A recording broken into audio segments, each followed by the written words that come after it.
দর্শক, অনেকেই সামনে ঝুঁকে এভাবে আমরা কম্পিউটারে কাজ করতেছি, আবার ল্যাপটপ ইউজ করতেছি, আবার মোবাইল ইউজ করতেছি কেউ এভাবে। এতে কী হয় যে আমরা এভাবে কাইফোটিক চেঞ্জ হয়ে যাচ্ছে আমাদের, তো আমরা কুজু হয়ে যাচ্ছি। তো এরকম যদি পজিশন হয় বা এরকম পরিস্থিতির শিকার হন আপনি, দেখা গেল যে আপনার এই পিঠের এখানে পেইন শুরু হচ্ছে অথবা এখানে পেইন শুরু হচ্ছে বা কারো কারো ঘাড়ের এই জায়গাটাতে পেইন শুরু হচ্ছে, তাহলে আমরা কোন ব্যায়াম করলে এই পেইনগুলো তৎক্ষণাৎ একটা পরিমাণ রিলিজ হবে। আমরা ফার্স্টে চেয়ারে বসে আছি, সাপোজ যেই চেয়ারটাতে বসে কাজ করছি, চেয়ারটাকে একটু সামনে নিয়ে নিলাম, আপনি একটু সামনে আগিয়ে গেলেন, এইভাবে জাস্ট পাটাকে একটু ছড়াবেন। ছড়ানোর পর এই হাত ক্রস করে এই হাত এখানে, এভাবে দুই হাত ক্রস করার পর সামনের দিকে ঝুঁকে মাথাটা একটু স্ট্রেস করে 1 2 3 4 5 6 7 8 9 10 অ্যান্ড অফ। ওকে, এটা একটা। এরপরে আমরা যেটা করব সেটা হচ্ছে হাতটা একটা এইভাবে টাচ করব, একটা হচ্ছে এইভাবে টাচ করব, দুটাকে এইভাবে টাচ করে ধরে রেখে 1 2 3 4 5 6 7 8 9 10 অ্যান্ড অফ। ওকে, এই ব্যায়ামটা করব। এরপরে আরেকটা ব্যায়াম আমরা করতে পারি, সেটা হচ্ছে 1 2 3 4 5 6 7 8 9 10 অ্যান্ড অফ। এইভাবে এই ব্যায়ামগুলো আমরা সকাল দুপুর রাত 3 বেলা করতে পারি, বা অফিসে যারা কাজ করছি বা ডেস্ক ওয়ার্ক করছি তৎক্ষণাৎ আমরা বসেই এই কয়েকটা ব্যায়াম সেরে নিতে পারি। তাহলে যেটা হবে যে আমাদের পিঠের পেইন, ঘাড়ের পেইন এবং এই জায়গাটাতে যদি পেইনটা হয় তাহলে দেখবেন তৎক্ষণাৎ রিলিজ হচ্ছে। ওনার ফিজিওথেরাপির যে টেকনিকটা, এটা আমাকে খুবই আকৃষ্ট করেছে যে উনি ইনস্ট্রুমেন্ট ছাড়া পুরা মাসেলকে তার টেকনিকের মাধ্যমে।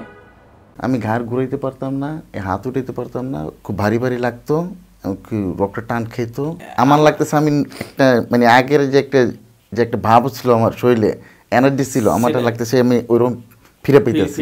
আল্লাহর রহমতে আমি এখনই নিচে বসে সিজদা করতে পারি, নামাজ পড়তে পারি, আমার কোনো রকম অসুবিধা না।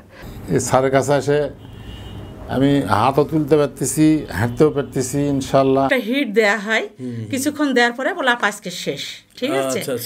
কিন্তু আপনার এখানে এসে যেটা দেখলাম, সেই হিটটা তো দিচ্ছে এবং ফিজিক্যাল ম্যানুয়াল থেরাপি যাকে বলে, আমি জানাই ছিল না আমার, হ্যাঁ আমার জানা ছিল না। কিন্তু এই থেরাপিটা দেখছি যে আমার প্রত্যেকটা অঙ্গ, আপনার যিনি অ্যাসিস্ট্যান্ট আছেন উনি, মানে আমার এই শরীরের মধ্যে মাংসপিণ্ড কারেকশন করে দেয়, এগুলো শক্ত হয়ে গেছিল। বাংলাদেশের অন্য জায়গার ট্রিটমেন্টের সঙ্গে এখানে ডিফারেন্সটা হলো যে এখানে যে ম্যানুয়াল থেরাপিটা দেয়, এটা আমি কোনো জায়গায় দেখেওনি, শুনেওনি কারোর কাছে গল্প, যে দীর্ঘ সময় ধরে এখানে যিনি দায়িত্বপ্রাপ্ত উনি নিজে হাতে ট্রিটমেন্টগুলো দেন, ওনার কোনো অ্যাসিস্ট্যান্ট দিয়ে উনি ট্রিটমেন্ট করেন।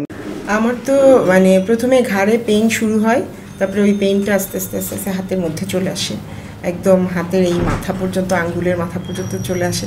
সারাক্ষণই কন্টিনিউয়াসলি পেইন করতো, তারপরে কাজ করতে পারতাম না, পেইন করলে তো আর কাজ করা যায় না।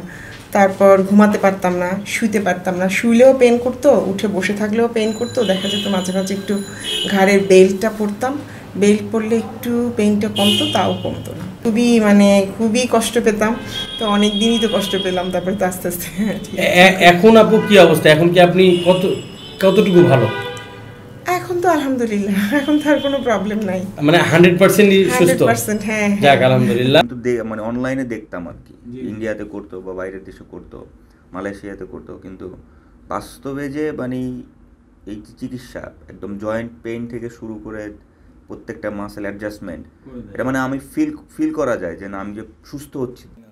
তো এই 3 দিনে আমি এখন দাঁড়ায় এত নামাজ পড়ি, এবং নিজের অভিজ্ঞতা থেকে আমি আসলে যেটা বলতে চাই সেটা হলো আসলে দীর্ঘদিন ধরে ওষুধ খেয়ে আসলে এটা চিরস্থায়ী সুস্থতা লাভ করা সম্ভব না।